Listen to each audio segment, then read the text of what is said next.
won't be slaves to the technology here, right? Is it rolling? Yep.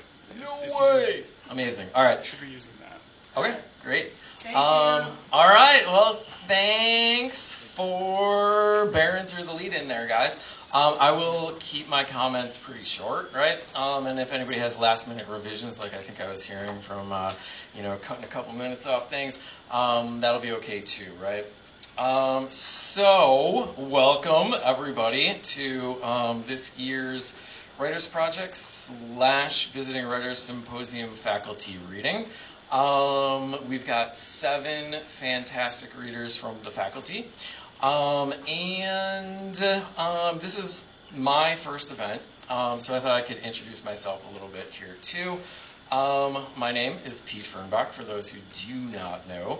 I've been here since 2008, and I am the new director of the Writers Project, right? I feel like I'm stepping into some pretty big shoes, right? And as far as I can tell, I am the 6th director, which started with Lolly Davidson right here in 2002, who set up the program with NEA grants. It has since been funded by the college, and we're always looking for grants, but it is largely Lolly's brainchild. And then the directors who have followed have been, very much in debt to Lolly, I'd say. So Courtney Reed, Stu Bartow, Nancy White, and Kathy McCoy have all been the directors, and all I think have exerted quite a presence on campus and in the division. Some folks might know them, some might not. And actually, in thinking about how I'm going to introduce things, I looked at how past directors introduce things, and Nancy White mentioned that it is a fun responsibility, and I think that's a good way to put it. I've always thought of this event as a way to kind of cross-pollinate in interdisciplinary ways. So we've got a pretty diverse set of writers with a pretty diverse set of motivations, I would say, from the sciences to the arts to the humanities. And I think we've got, a pretty broad swath of intellectual interests, which is going to be, one of my motivations going forward with the Writers Project. So one of the things I thought I would mention too is that I'm looking to kind of broaden the interests that we get here. So there's been, a focus on aesthetic writing, creative writing. But I'd like to bring in some of the, the other voices that really in a lot of ways can add to creative writing and creativity in general, which I think we'll hear a lot about today anyhow, right? Long list of thank yous and acknowledgments. I will, keep that brief. Lolly is definitely one of them for making it happen in the first place. There are very few comparable institutions that have such a program, right? I think there's, of 20 or 30 in New York, we are one of 2 with something like this, right? So it really is, in a lot of ways, a special program that, I think we would do well to, acknowledge that and, protect it and enjoy it to the extent that we can. The college itself for funding this, and another association to thank today is the Ian Fleming Foundation, who gave us a grant of $2,500, which is pretty big. The line item for the college is $5,000. We get a $5,000 budget, and $2,500 if you are creative with your usage goes a long way, right? So thank you to all of them.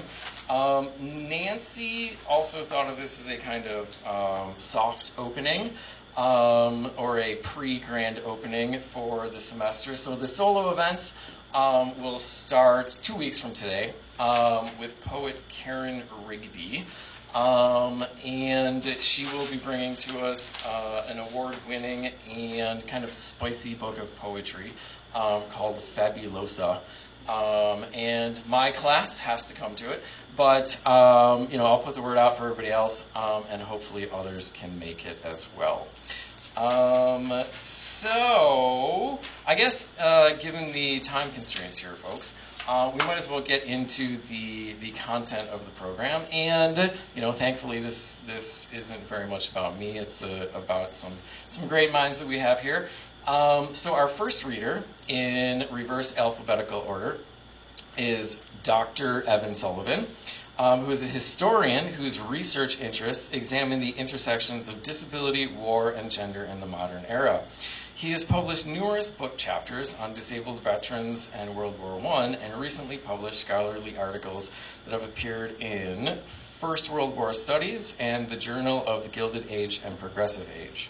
His recent book, Constructing Disability After the Great War, explores the life experience of blind veterans after World War I. Evan enjoys spending time with his wife, children, and cat as well, and he's fantastic at baking bread, which I have come to know on a personal level. So, come on up, Evan. Thank you.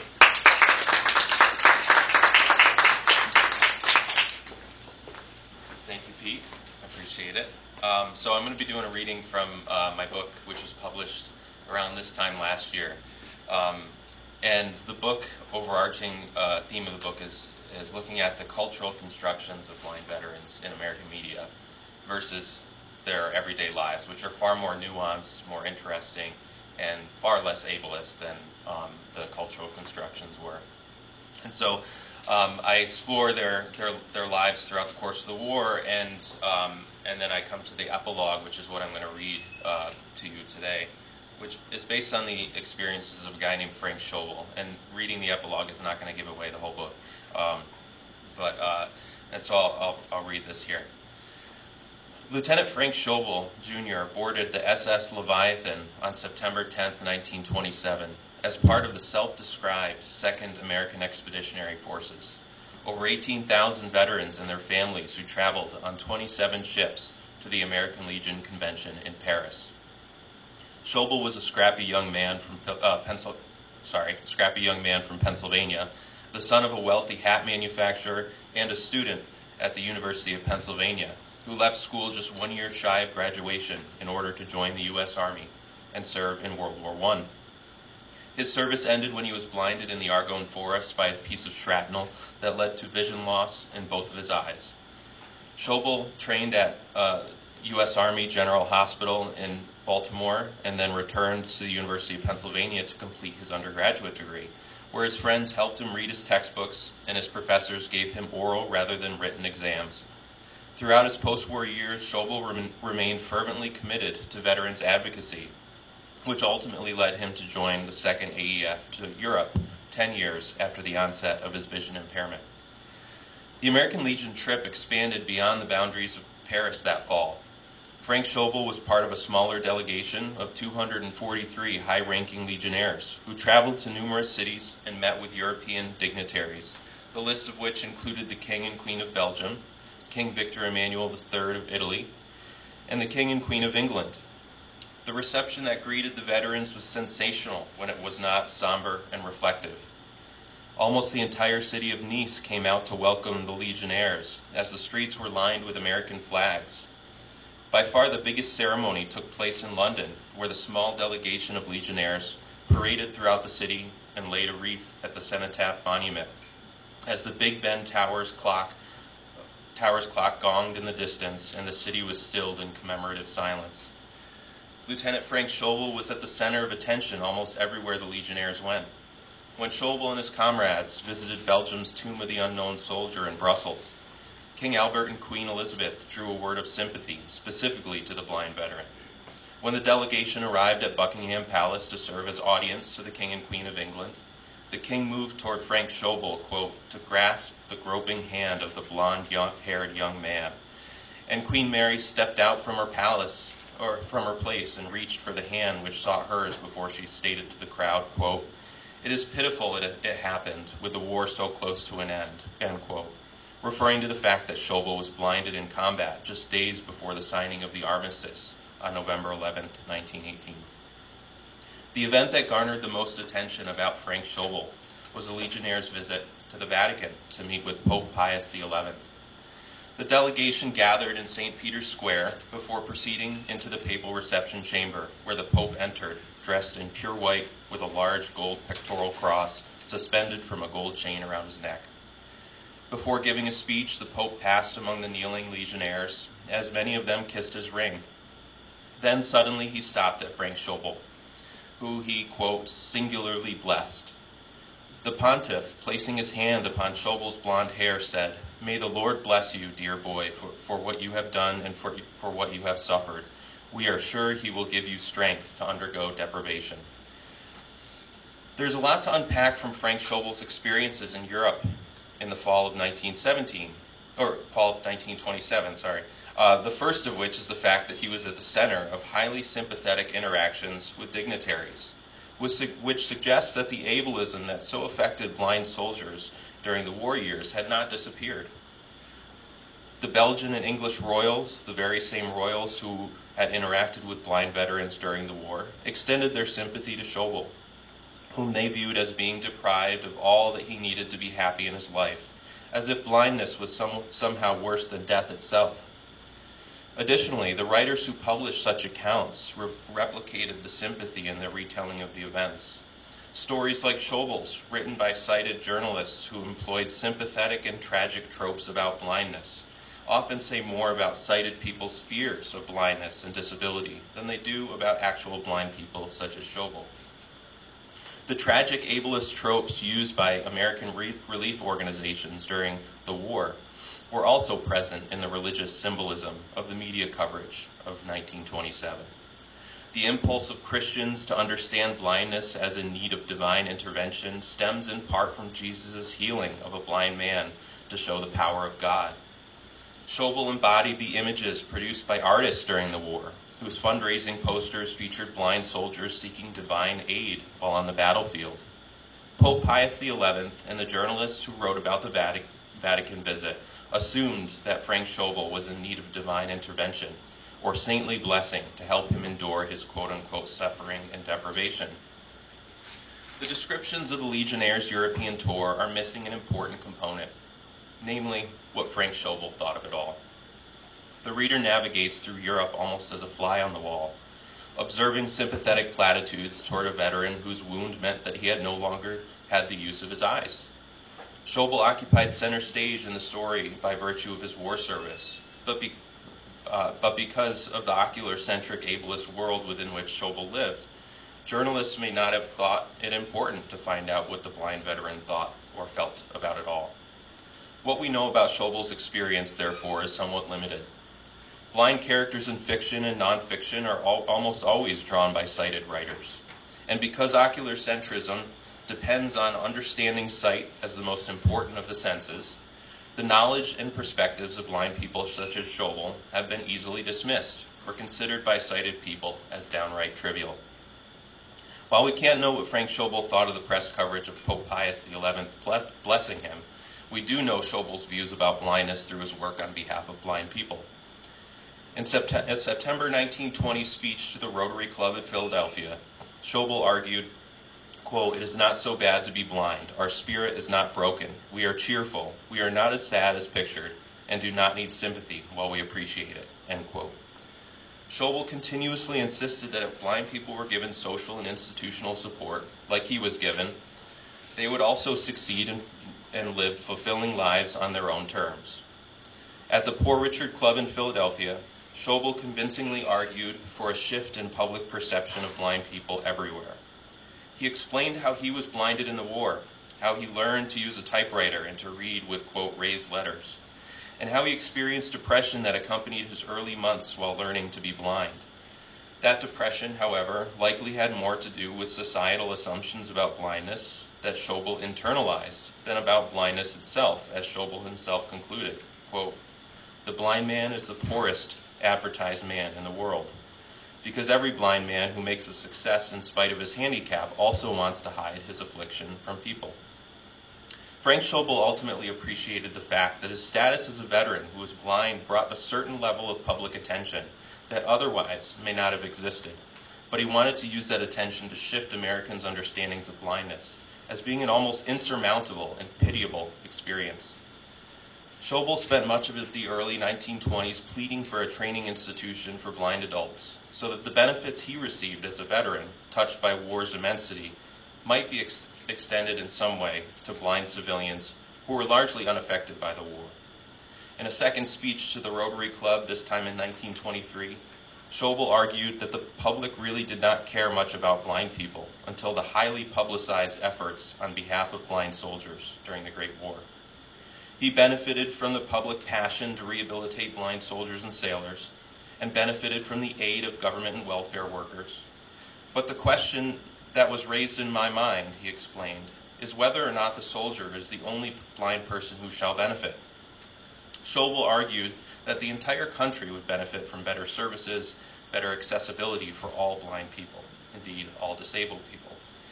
And if the blinding of a few hundred soldiers attracted Americans' attention to the needs of the tens of thousands of blind civilians, he said, quote, "I can say from my heart that it is a privilege to be one of that number," end quote. But his sentiments were overshadowed by the Pope's blessing. The end.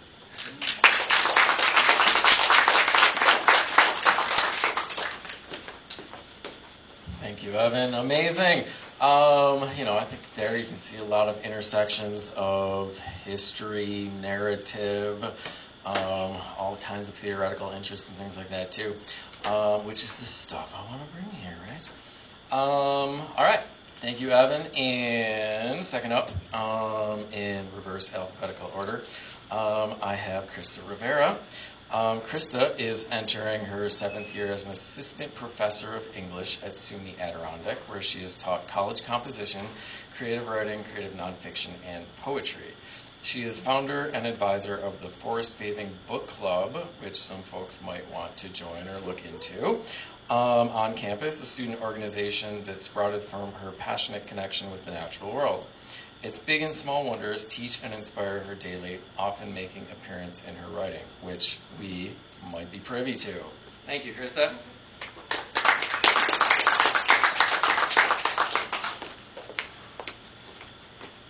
Hi, everybody. So I thought I would take a quick moment to promote 2 poetry events that we have taking place next week in celebration of 100,000 Poets for Change. So there will be a student poetry open mic taking place next Wednesday on the 24th at 5 p.m. In the Student Center. And all students are invited to come read original poetry or any poetic writing in celebration of that cause. You can sign up at the event and it'll be fun and there will be snacks and just good cheer. And then on Friday, the 26th at 4 p.m., we're going to have several notable local poets coming in to present their work right here in the Visual Arts Gallery. So I hope you will consider joining. I do have flyers, so I'm just going to pass them around. There are 2, so I'll send this one this way first and then this one this way first.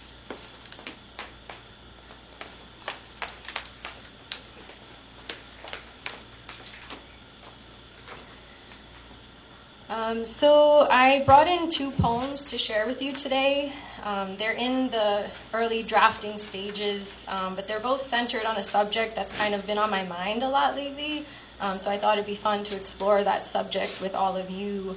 And that subject is actually bugs. It's insects, the creatures that we often consider pests. And I find myself reflecting a lot about how quick I am to deem them intruders of my space, polluters of my peace, and how worked up I can get over them, especially coming out of the summer. Like, I love to hike, but I get so irritated, like I'm cursing through the woods because I get so annoyed. And even the other day, I took some of my students outside, and a wasp landed on the blanket that we were on. And it was totally peaceful, totally not bothering anybody, and I just went whack with my folder, and I killed it. And that decision was so scarily, automatic, arguably unconscious.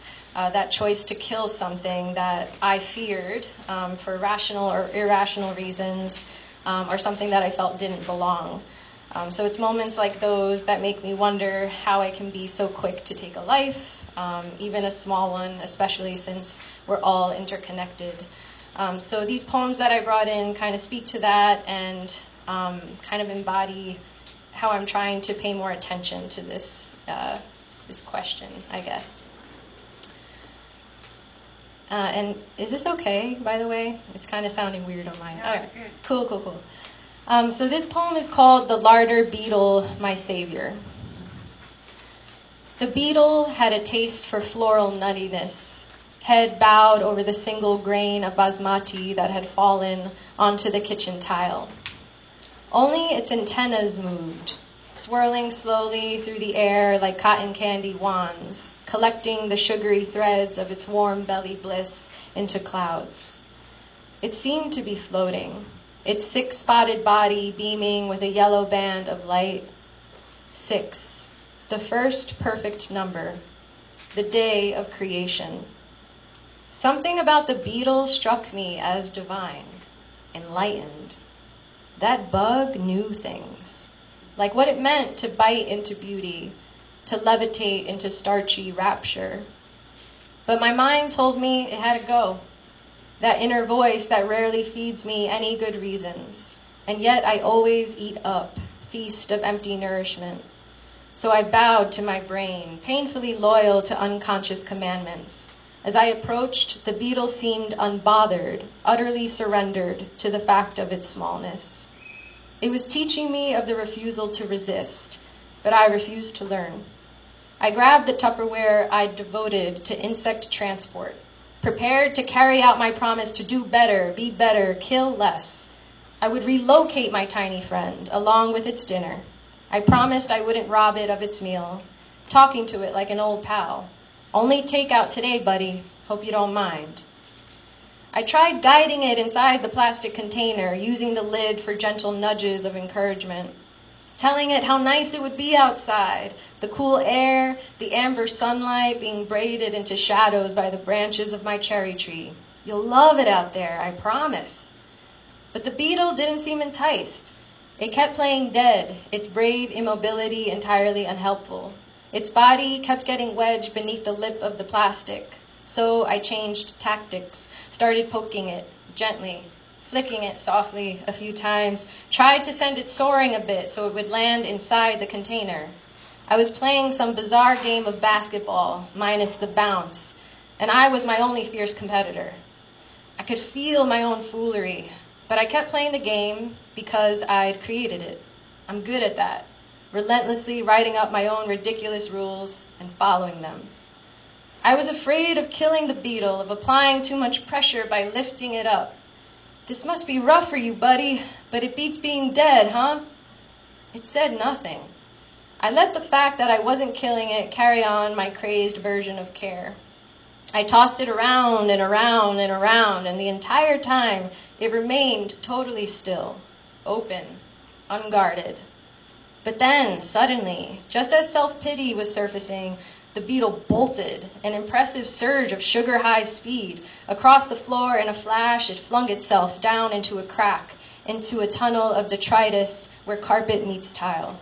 I tried coaxing it back out, not giving up on the game. Again, my finger useless, and, oh no, I crushed it. I must have. Shit. I didn't mean to. I didn't. Head down, I headed to the bathroom for tissue to wrap the beetle's body, only to return to emptiness. It was gone. It had escaped. The lard beetle lived on, and in my apartment. I heard the dusty depths of my delusion crack, and the beetle's whisper like a prayer rising from the fissure in the floor. Fool, I never needed any saving. I laughed, my mouth opening like a flower. I imagined the beetle drifting away on one of its sugar clouds, seated in full lotus pose, the petals of its 6 souls facing upward, soaking up the ever-expanding universe, grain of rice in tow. I swear the air shifted in its wake, aromatic as the Himalayan foothills where seeds of grass grow. I held out my tongue like a big, beautiful fool, awake, full, remembering my smallness. Tasted something petaled and earthy, smiled, savored the sweetness rooting in my veins, breathed in, belly blooming with basmati bliss. And then this next poem, it's called Little Things. You held the common green bottle fly, which was iridescent and bug-eyed, first on the tip of your finger, then on your shoulder, like some bizarre pet parrot. For a moment, I was convinced it would start singing something sage through its filthy tubey tongue. How strange, I thought, to gain the trust of a shit-eating pest. I was in awe. Somehow a perfect pair had come together, like two hands in prayer. You held open your palm, inviting the fly to land on your lifeline. It accepted, stayed perfectly still, loyal, completely at peace amid the currents of your pulse. Later, you held out your hand up towards the sky, instructing it to take flight. And it listened, shattered the narrow-necked bottle of human expectations, anything but common, leaving us bug-eyed and iridescent. Thank you.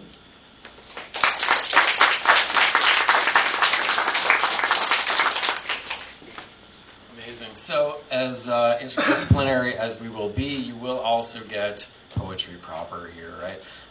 And we got about half an hour, I would remind all of our readers about, right?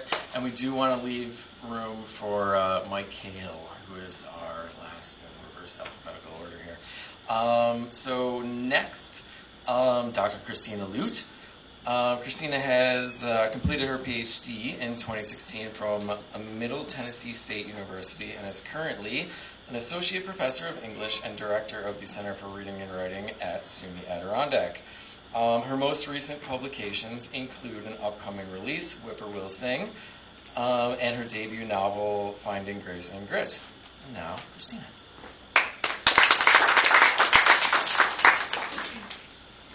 So I'm going to read just the first few little snippets coming out of Whippoorwill. The Appalachian Mountains are some of the oldest in the entire world. Legends exist about the monsters and demons that lurk in the darkness in these hills. But having lived here my whole life, the only monsters I ever heard of were sitting in the family tree, on faded pages in the white, oversized family Bible. My grandmother Zola used to say it wasn't the dead you had to be afraid of, it was the living. We rarely traveled to visit family further up in the mountains, but when I would ask about them, Zola would just shake her head. Some things are better left alone, Alice. Zola died right after my high school graduation 7 years ago. Since then, I've watched nearly every single friend move away to find work or drop into a valley of drugs and drinking. This morning, I am making my way back home to Willow Creek, West Virginia from Charleston, where I've been living a tiny life that teenaged me would despise. I've stuffed everything I can carry into a worn duffel bag and scanned my eyes over the room for anything I might have left behind. I take breath after breath. But for some reason, the air never seems to reach where it needs to. It gets caught in my throat and never hits my lungs, leaving me a little dizzy all of the time. I am not ready for this job interview I have coming this morning, but I need the money, badly. For now, I can live out of my car, or maybe even stay at the family farmhouse, depending on how far of a drive it would be. And that's providing my car doesn't give up on life itself first. Glancing in a mirror, I run my fingers through my dark hair in a sad attempt to fight the humidity frizz, while small sections fall out and around and frame my face in frizzy little wisps. I roll the hair tie off my wrist where it leaves its usual imprint and pull my hair back into a simple ponytail. The sun is out full force this morning and is glaringly hot, even for July. My car's air conditioning is broken, so making this trip even more miserable. I frown at the crumpled papers in the passenger floorboard of my ancient Honda Civic, an old Sonic cup with solidified sweet tea in the bottom of one of the cup holders, and peach ring wrappers in the driver's door. Not much to show for my life here in Charleston. 2 hours later, I am in Willow Creek. There isn't much in this town anymore. A few old run-down factories and strip malls where you can get a haircut, a payday loan, a job in the Army, or godly redemption, all in the same building. At least half a dozen dollar stores are scattered in every field and corner lot. A small hospital stands near the town center, which is where most of the women find jobs as nurses, caring for the elderly or the babies, as nearly everyone in between has already left town. A half hour away, There was an old Walmart and a cluster of defunct fast food restaurants and closed businesses, a KFC and what clearly used to be a Pizza Hut, a junk repair shop and what used to be a video rental place. Mostly, the town is vacant lots filled with weeds, empty buildings with collapsed entries, and houses marked with tape declaring them condemned. The tiny college, Brookside College, all 3 buildings of it, tries to bring in some arts and culture from time to time with a concert or play. It's probably something back in its day, but I don't think even the carpeting has been changed since then. A few buildings are being renovated here and there, but mostly we hang out in one of the 3 bars on Main Street, even as high schoolers. No one checked IDs because no one cared. I'd been hanging around those bars since I was 16 until my move a few years ago. Later, I drive through the rusted gates at the bottom of a steep hill and follow a narrow, winding driveway up to the museum for my interview. I'd visited this place once or twice before, but I am still floored when it comes into view. The museum is located only in the main building in the center of a large red brick complex. Most of the rest of the place is abandoned buildings, all crumbling red brick, baking in the heat. Even the parking lots and driveways are made of old, smoothed-down brick, and many of the bricks clatter in place as I drive over them. In the late 1800s, this complex was a sanatorium, and it was regular occurrence for high school and college students to dare each other to walk through the maze of buildings after dark. I had been thoroughly instructed by Zola to never, ever set foot in the place. Instead, I pull into the small front lot and stare up at the looming main building and then down the steep hill toward town. On a small plateau partway down rests an empty, faded, white fountain with the paint peeling off. Beyond it, further down the valley, are the woods that I had driven through, and beyond that, the whole town of Willow Creek, a faded, wilting complex overlooking a faded, wilting town. I slide the envelope underneath the passenger seat to hide it. "Don't worry, Zola," I whisper. "I'm going to fix it. I'm going to stop there because I want to make sure there's plenty of time for people, so I know it didn't make a whole lot of sense out of context. Oh, I apologize." And then it goes on from there, right? It does, it does. Thanks.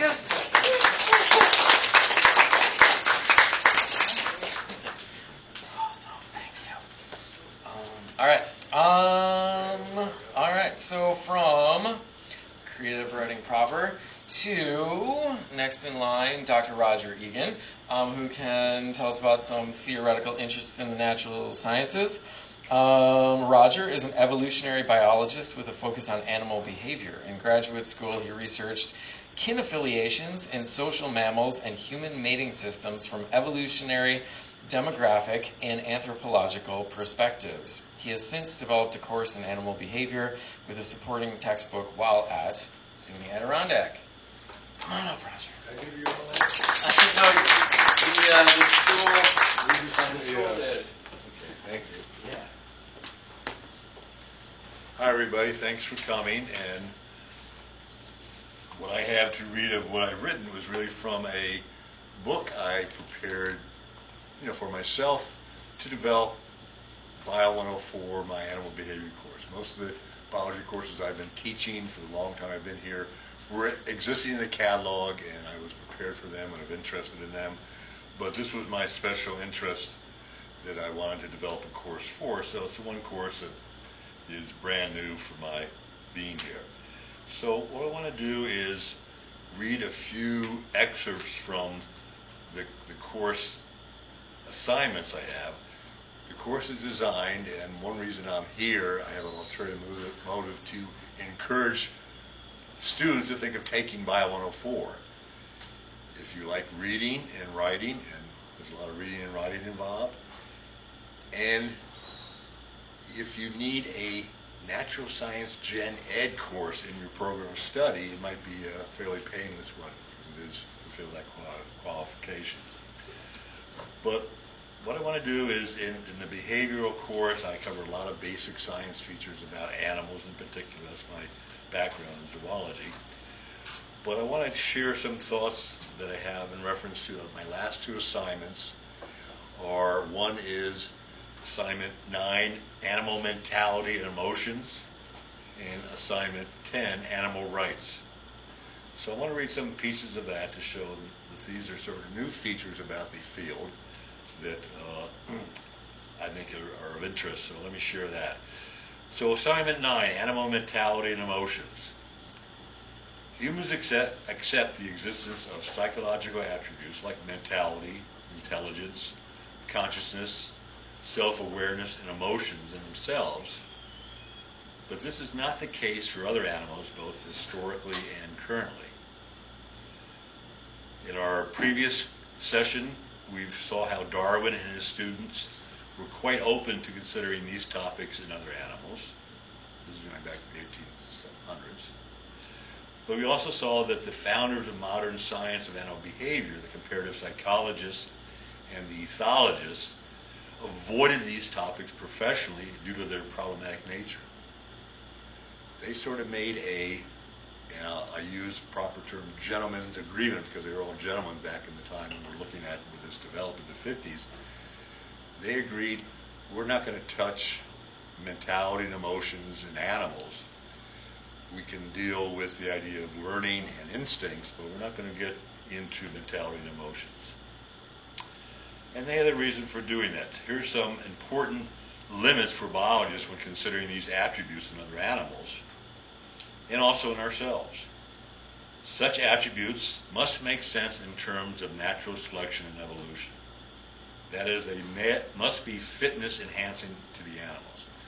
That's a jargon term biologists use to mean adaptive and promoting survival, but more importantly, passing on your genes to the next generation. So evolution is all about fitness enhancing. Non-adaptive behavior, meaning behavior that's not promoting survival and reproductive success. Non-adaptive behavior does not persist in natural populations. So this will apply to both the mentality and the emotional features. These attributes must be explainable by the nervous endocrine systems and their control of other body systems. Hardwired equipment in the nervous system must exist to run these complicated software needed to generate these attributes. That's often been a model for things like emotions and mentality, software that's running the complicated nervous system overall to generate these features. But the best candidates for these adaptive psychological attributes are animal species living in variable and unpredictable physical and social environments. They likely also utilize social communication in a variety of sensory modalities. So those are the limits I give, and let me give you some examples. One other one I give, and then give you some examples of what I often give the students then is this background and then the ability to pick a topic or come up with their own topic to meet the requirement of this particular unit of the course. So here's some other, again, reminders of things to be careful of in our analysis of these features. Such attributes and abilities in other animals does not mean that they are necessarily like our attributes and abilities. Evolution adaptations can reach the same end goal for many different points, starting points, and different mechanisms. And again, for emotions, just like for mental states, we have no a priori reason to assume emotional states will be the same in a rat, a sparrow, an octopus. Such assumptions are examples of uncritical anthropomorphism. So let me answer what anthropomorphism means to them as a term. It's a jargon term. It really means to put in the shape of humans.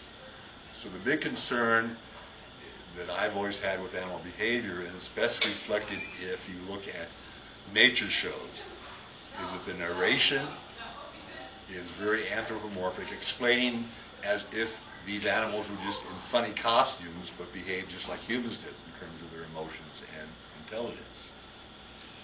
So we want to be careful of not assuming that we can describe animals in terms of how we would describe each other. Even that we don't do well, so let's not throw it to animals themselves. I'm extemporaneously reading. So the role of mentality in learning argues for new models of learning beyond classical and operant conditioning. Those are the classic models that especially the comparative psychologists studied. Psychologists were interested in studying learning not because they cared about the animals per se. They wanted to come up with animals that were usable in the lab and were easy to manipulate. They were interested in learning at looking at very simple mechanisms of learning that they could use as a beginning to understand human learning. But there are some new examples of learning that have arisen since classical and operant conditioning. And one example is observational learning. And to biologists, they've always defined cultural behavior as animals learning and transmitting learned behavior to others. So the definition of culture that biologists have studied, like I said, has been using as the way culture is transmission from one learned individual to the other. So a little funny anecdote is these were first looked at in terms of some primates, and an interesting feature was learned about by the researchers of how this observational learning, some animal coming up with a new solution to a problem, how that was passed on to other members of the troop.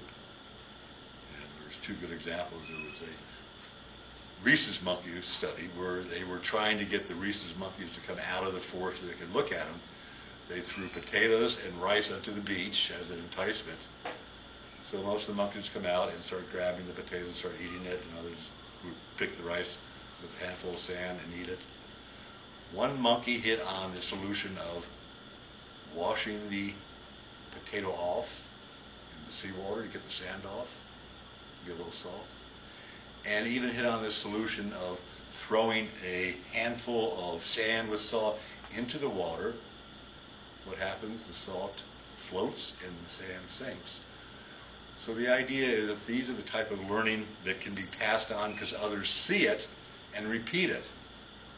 And to biologists, that's an example of what we would think of as culture, the transmission of learned behavior. But one thing that was found out in this particular study, and is looked elsewhere, is who picks up new observational learning from one another. This monkey I'm using as an example was young, and she was a female, and her classmates, her other monkeys of her age, were the first to pick it up. Then mature females picked it up from her, but who never picked it up from her? All the mature males. They just couldn't seem to be open to that idea of new stuff. Some things never change. So that's the idea that, let me give you a few examples and I'll go on the other one and be out of here for you. But here's some examples of topics I give to students for looking at the idea of mentality and emotions in other animals. And one good example is the idea of mental maps in animals for their navigation, long-term memory of animals that store food and remember where it is, tool use, the amazing ability of sometimes special working dogs that have been bred through domesticated means. And one of my favorite is veterinary and psychiatric treatment. Veterinarians have picked up on seeing if they can use the same type of medical treatments for animals that show various psychological conditions that humans have used. So the idea that these are topics that usually would not be looked at as typical of study animal behavior, but those are some examples of looking at emotions and mentality in ways that really haven't been looked at before. And the other assignment I'll quickly end with is this idea of a big concern has risen in, and these are topics that really have risen since my time here that I've incorporated into my animal behavior study and course, is animal rights and animal welfare. So I'm going to give you a little brief sketch of history as I see it that relates to this idea of how we've treated animals and dealt with animals. So dramatic changes have occurred in the social, economic, ethical, and legal perspectives of humans about other animals. Here's my brief sketch of history. So in prehistory, the low population size of humans argued for a low impact on their prey populations that they were exploiting. Although there's a counter-hypothesis that the extinction of many large mammals, especially North America and Africa, could be based on records of hunting behavior of humans. But the idea is that with the rise of religion, the major religions, a schism developed in doctrinal attitudes that I think persists today. The Eastern religions, Hindu, Buddhism, Jainism, maintain a reverence for animal life. A Jainist will not step on an insect as long as it can see it. Western religion, from a biblical viewpoint, promote a dominion view over animals, as reflected in the modern industrial practices of agriculture and animal husbandry. But there was the rise of the animal rights movement in the 19th century, and these movements were called sentimental movements in the sense of a true empathy for the potential suffering of animals. The use of the term humane in many organization names, however, was the idea that the conscious reasoning led to a change in the legal and civil restrictions in the treatment and use of animals, and was eventually applied to wild animals, and was of benefit to the humans to refrain from being so humane in a sense. So even there was a reference to its benefits to humans. But let me give you two examples of recent researchers, and they happen both to be females, in the idea of more what we can think of as reasonable attitudes toward animals. One example is Temple Grandin. I don't know if people have heard of her. Anybody heard of her? She's well known, and she's actually working in SUNY system, and there's been a movie made by her, but the work at Temple Grandin is known for the design of abattoirs, which is slaughterhouses, that lessen the anxiety of the cattle from incidental sensory stimulus. Somebody know how we might, in terms of DEI, talk about Temple Grandin? We talk about, and she admits to it, she's on the spectrum, as she would say herself. But here's this idea that that special feature of her psychology gave her insight into very minor irritations that she knew that the cattle would be irritated by and become unruly and not walk gradually through the abattoir to their final destination in sort of a calm manner. So it was a good example of both a change in the attitude to the animals, but also it was of economic value to the abattoirs, the slaughterhouses. So her work was well received by the industry, believe me. But the other one I'll mention is the idea that, and this is from a researcher named Marian Dawkins, and she makes the point that even with the incomplete knowledge of these features of other animals in terms of their mentality and emotions, we should err on the side of too much good sense compassion in our dealing with them. In other words, admit that we don't know all the conditions, but let's not add to the stress they might feel just because we're unaware of it. So, as a final example, what I'll give is that, here's some examples of topics that can study. It could be zoos and aquariums have been a popular topic, human hunting, meat consumption, commercial fishing, horse and dog racing, bullfighting, use of animals in medical and cosmetic testing facilities. So here on with this one, there's some other ones, but I think I end with this one. Are the ethical and humane legal treatment of animals contingent on their possession of human-like mental and emotional characteristics? Do they have to be like us to think of their welfare and their, in effect, even legal rights as living beings? So I think I ended there, but thank you for having us over here. And if anybody has any questions about the course, because they need a natural science gen ed course, let me know. Okay, thank you.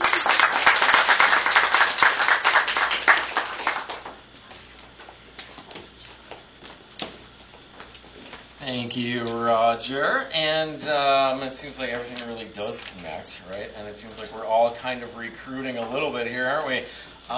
So folks interested in further Writers Project events or Bio 104, the Forest Bathing Club, you got leads on that stuff, right? And I think given, our time constraints here, I'm just going to say that I will be here to listen to everybody. And the readers to come can regulate things for themselves. Do we have Rita is here. Okay, good. So Rita is next up. She wrote her first book when she was in 3rd grade with her best friend Ellen Feinberg. They both attended SUNY Adirondack after high school. She was in the radio broadcasting program. And I do believe Ellen was in the theater arts. Let's see. Rita is thrilled when the planets finally aligned and she had an opportunity to work here. She started in financial aid and she's currently in IT. She has 5 ebooks on Amazon, including a book of poetry that was written on a dare. And we'll hear from her right now. Come on up.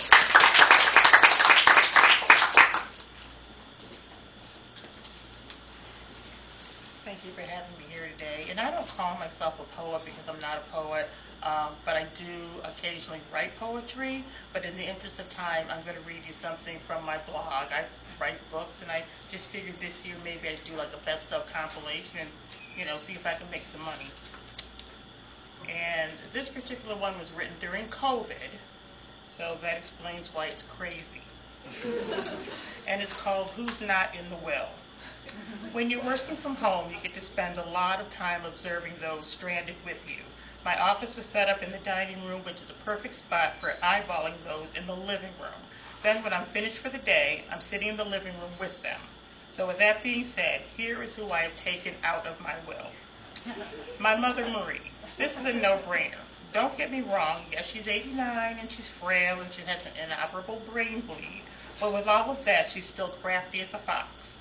For instance, she gets pretty feisty and can be argumentative and eats like she's getting paid for it. But if her sister calls or her brother calls or the crown prince from Texas, who is my brother Carl, calls to see how she's doing, she tells them she's barely hanging on and we leave her alone for long periods of time and we didn't tell her it was Easter. Those are lies. There is always someone there, or if the 3 of us have to leave together, my brother Keith is across the street and can come over, and my brother Clancy's 3 blocks away and he can come over. However, her best trick usually happens in the middle of the night. Gabriella and I sleep, in the living room with her, just in case she falls or needs something. One night last week I heard her get up and go to the bathroom. However, I didn't hear the tappity-tap-tap of her cane, and that was weird. Then when she came back into the living room, I asked her, "Where's your cane?" "Oh, I didn't know you were awake." "Where's your cane?" "Oh, I don't know." So Miss Frail and Fragile and not long for this world is freewheeling around the house without her cane when she thinks we're asleep and probably when we're not home. Yep, she's out of the will. My oldest daughter, Gabriella. Are you surprised? Don't be. Thanks to COVID-19, she isn't working and was released from her job like many co-workers due to not being enough work to support all the employees. She has asthma and is claustrophobic, so having to wear a mask is a nightmare for her and gives her panic attacks. We had to go to Walmart on Saturday to shop, and she put on a mask, but she said she couldn't stay in the store because there were so many people. So after getting her items, she gave me her debit card, told me to pay for her stuff, and hightailed it back to her car. I had a cart full of stuff to separate and pay for, take to the car, and load up. And then Kitty and I got to the car. We should have gone to the bar. Bree was on her phone, listening to tunes and not helping put anything in the car because of her condition. Plus, she likes to ask Kitty to do everything for her at home because A, of her condition, and B, she has a dog in her lap. She lounges on the couch like a Victorian woman on a chaise lounge with a case of the vapors. She's out.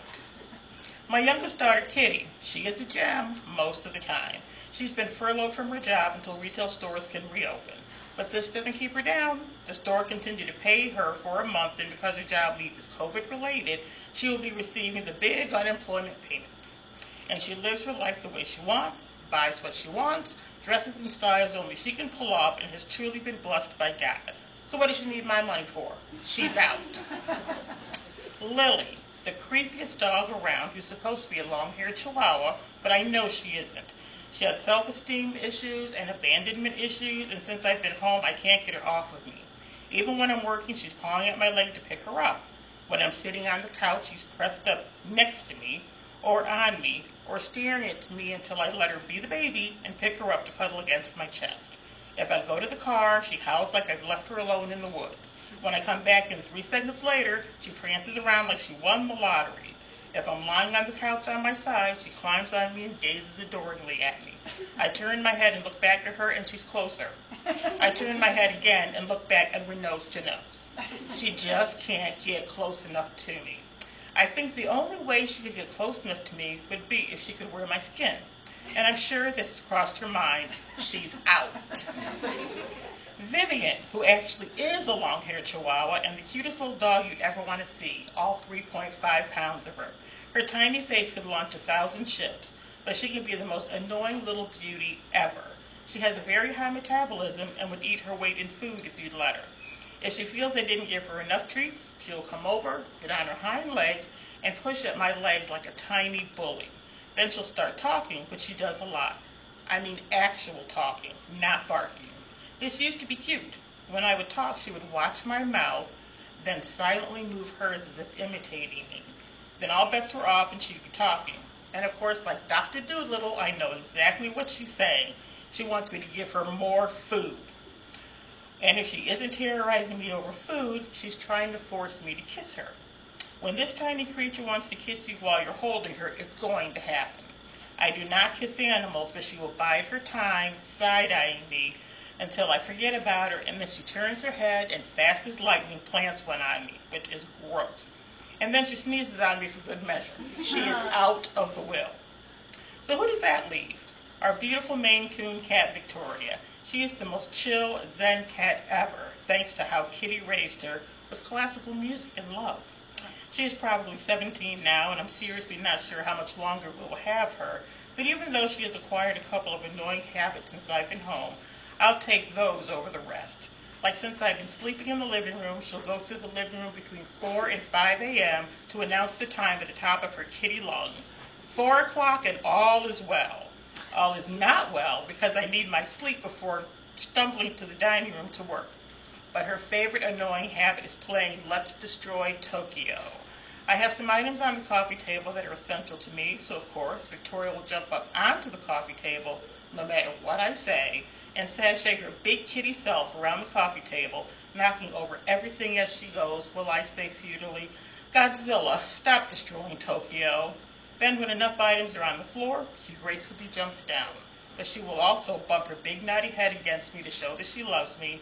She puts up with the dogs, and she is just cool. Yep, Victoria inherits everything.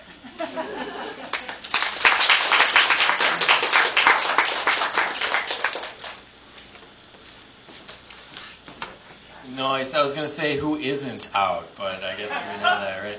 I feel like we are at a rock show and we're going over the public curfew. And do you have to? Go. You gotta go. I Man. classic too, so. Oh man, Mike, do you want to close the show? I can Okay, so we got one more. Those who have to go can go, of course. Sorry, Lolly. And if you gotta go, you gotta go, right? But we'll end with Mike and see what we got. Wonderful, thank you.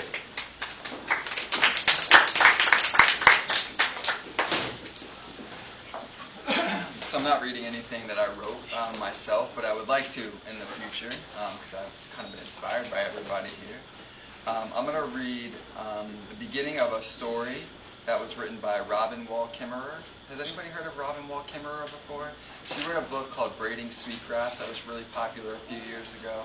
And she's also she's a SUNY professor at SUNY ESF, and she teaches botany and environmental studies.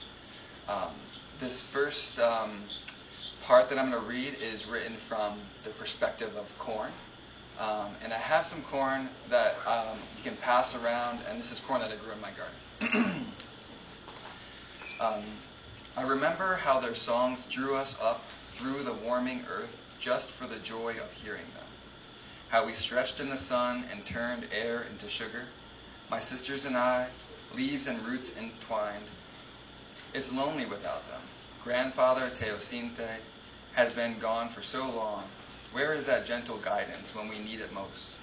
And our good people, with toes and hose in the soil, fulfilling the agreement made so long ago. What happened to the songs we knew? I remember how they celebrated my beautiful children with feasting and honor and passed them hand to hand in thanksgiving. I remember when they knew my name. The people have forgotten, but the seed remembers. This next one is from the perspective of Robin Wall Kimmerer, so I'll say I, but it's not me again. I hold in my hand the fruit of genius, a miniaturized product that powers itself by unfurling self-generated solar cells. Its sophisticated internal codes enable it to replicate itself 10,000-fold without the need of a 3D printer. Under its glassy surface, an intricate network of membranes harness whizzing electrical circuits to sequester atmospheric carbon, purify water, and produce breathable oxygen. And if these features are not enough, it is the most sophisticated food production technology ever devised. With multiple apps already installed, it can make tamales, bourbon, soda, muffins, and diesel fuel. This marvel of science comes to us free of charge, not from the high-tech engineers of Silicon Valley, but from the high-tech TEK, which is coming up, developers living in the Balsas River Valley of central Mexico more than 9,000 years ago. It comes to us not from apple, but from maize. I hold in my hand 4 seeds in the colors of the medicine wheel: thundercloud black, solar yellow, pearly moonlight, and blood red. I hold in my hand the memory of ancestors in the garden. The DNA in every cell carries the story of brown fingers poking these seeds into the earth, fingers just like mine, with dirt under their fingernails. These farmers nurture not only food, but extraordinary genetic diversity, with the capacity to adapt to changing climates and an always uncertain future. I could use some of that now. This is the fruit of sophisticated indigenous science, traditional ecological knowledge, known as TEK.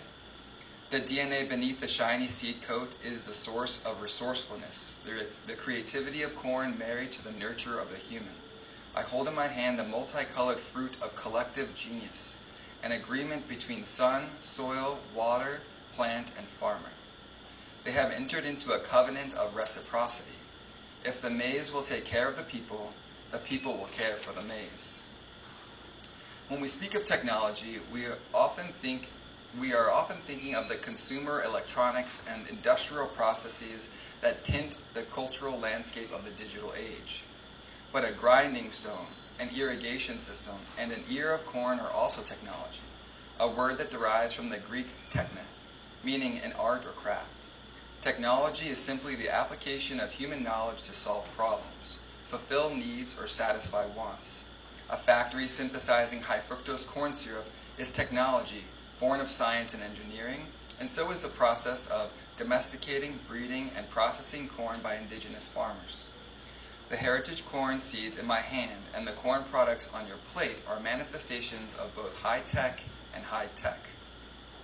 The tools we choose to adopt influence how culture develops and also reflects a culture's values. Corn is central to both indigenous and agro-industrial societies, but the way in which Zea maize, the scientific name, is understood and used by each could not be more different. Maize, or corn, this remarkable plant has been known by as many names as the peoples who have grown it. The seed of seeds, our daily bread, wife of the sun, the mother of all things. In my own Potawatomi language, we say madmen, or wonderful seed. The scientific name is Zea maize. Maize, referring to the Taino name that Columbus recorded in his journal when first tasting a sort of grain which they call maíz, which very well tasted when boiled, roasted, or made into porridge.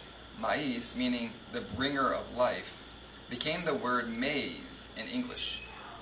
The indigenous names honor maize as the center of culture and reflect a deeply respectful relationship between people and the one who sustains them. The term used for modern crop carries none of this feeling and is rooted in intentional blindness to the original meaning of the plant. Rather than adopt the reverent indigenous name, English settlers simply called it corn, a term that applied to any grain from barley, corn to wheat. And so it begins the colonization of corn. I'll end there. But I wanted to share this because Robin Wall Kimmerer has been like an inspiration to me, and I love the way that she writes. And I don't really come from like a writing forward like background, but she's definitely somebody that like has like inspired me to like want to write. And so this is from a longer story called "Corn Tastes Better on the Honor System." Thank you.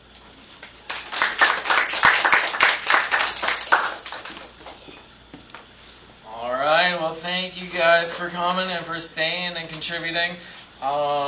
Lot of great interdisciplinary interchange today, right? As I said before, look forward to 2 weeks from today, Karen Rigby. Back to the traditional and the poetic, a spicy book of poetry called Fabulosa. And she'll be joining us from Arizona on the big screen, and it should be a blast. So I hope to see you all there too. Thanks for coming.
Thank you, thank you. Yeah, I like this interdisciplinary thing. It's usually tacked together. So, you completely forgot about it. And then, you know, and then they're late. I was like kind of like nervous to show up, so I had to like set that time. You know, I know that was fine. He come through loud, but, you know, so I think everybody's I think I'm gonna try to get Lolly a so sketch. So, you know, I love the props too. That's amazing.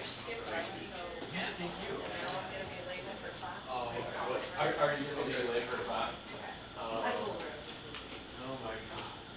Do I get to take snacks? I know, right? Do I get to take stuff now? Oh, yeah, take it. Do you want some?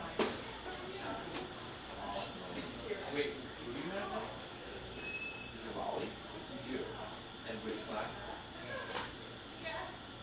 Is it just 101? Oh, you do a picture.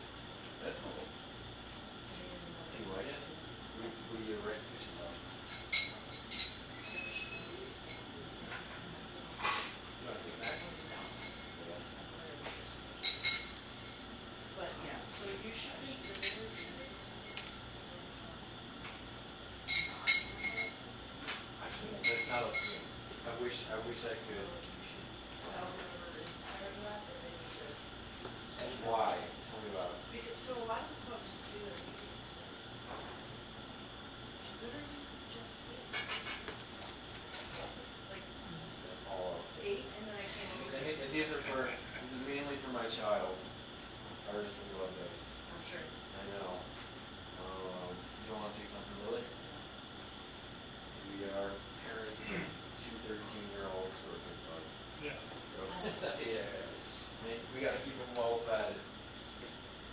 Lily is funny. Yeah. It's like, oh wait, did we actually? Hey. Oh my God. Hey, you did the best you could there, right? Got a little bit of a late start. I think we had some good readers. I wasn't here. So you guys just started late? Yeah, so the IT came kind of late. Okay. And No, I feel bad. I would have been up here if I knew it was still going on. Well, I no. thought you wrapped up like 1:30. Yeah. So they, they'll be 12:40 to 1:50. Now I tell Lolly I apologize, and I'll get her a solo event if she wants to next semester. Yeah. Like my excuse for being I know. It's nice to have that too, right? I mean, my stuff's already in there, so am I really late? That's gray area, right? Nice.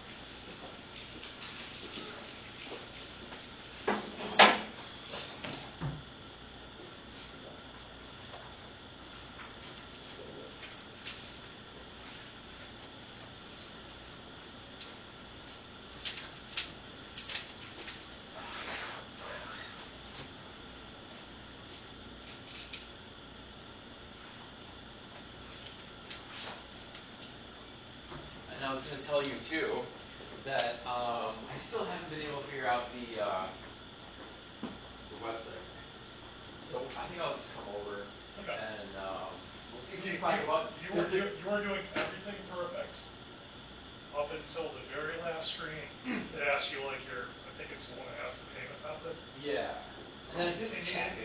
you select check. Yep. And right above that, there's another little drop down that asks, is this a recurring event? Just drop down and hit either yes or no. Yeah. Do that. That's all it is. It's one little drop down box on the very last screen. I'll take another look. I'm just like, I'm apparently partly lying to myself because but we'll get it. That's it. And it seems like you're fine with email orders and stuff like that.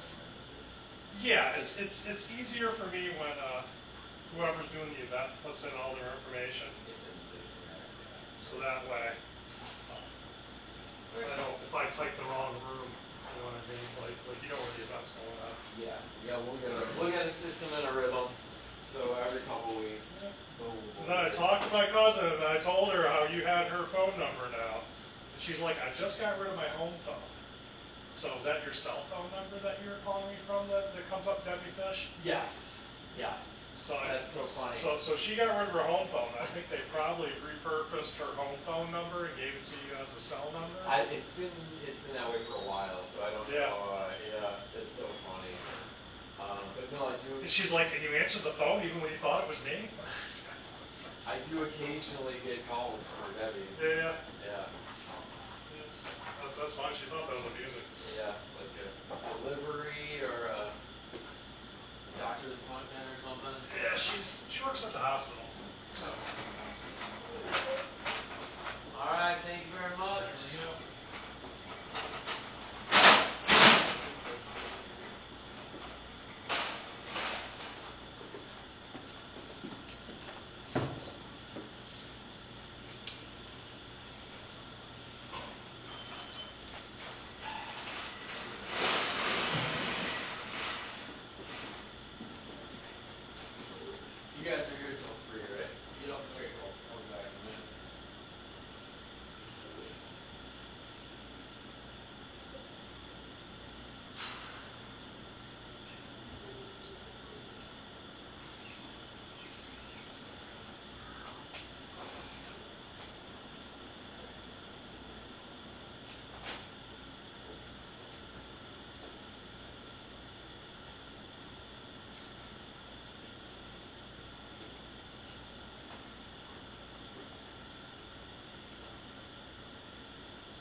this guy have the most chips by a long shot. Do you see this?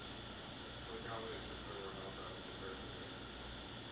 I think wiping people out.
know he was actually there, but I was trying to think of where I remembered you from.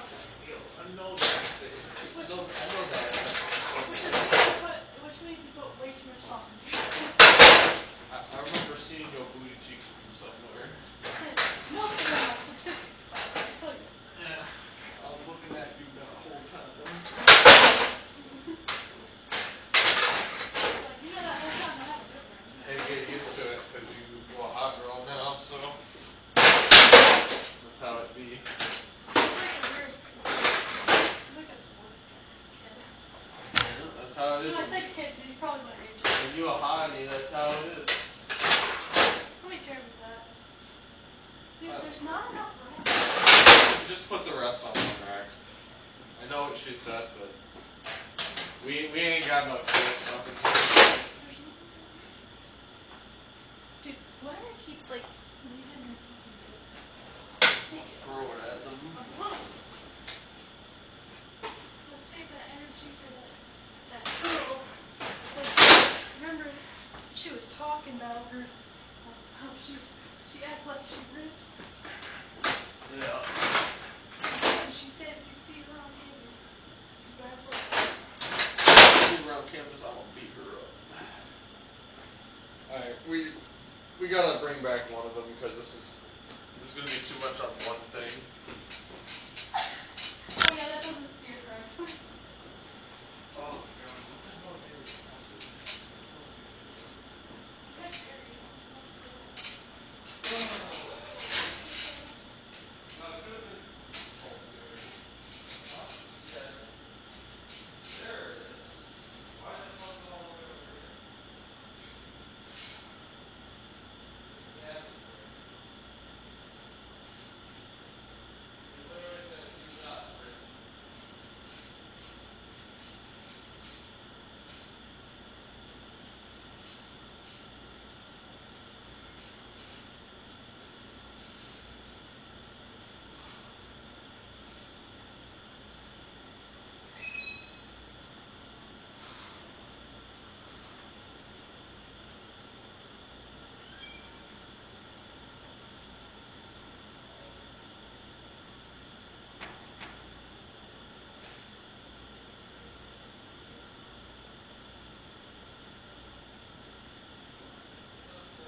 You don't even have to ask me, I'll give it to you later. Hey, are you talking like that?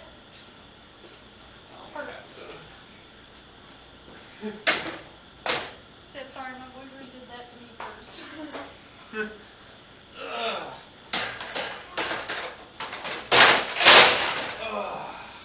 No, don't do that shit. That makes it really difficult. Sorry, I'm gonna do it. Please don't do that shit. I think I do this.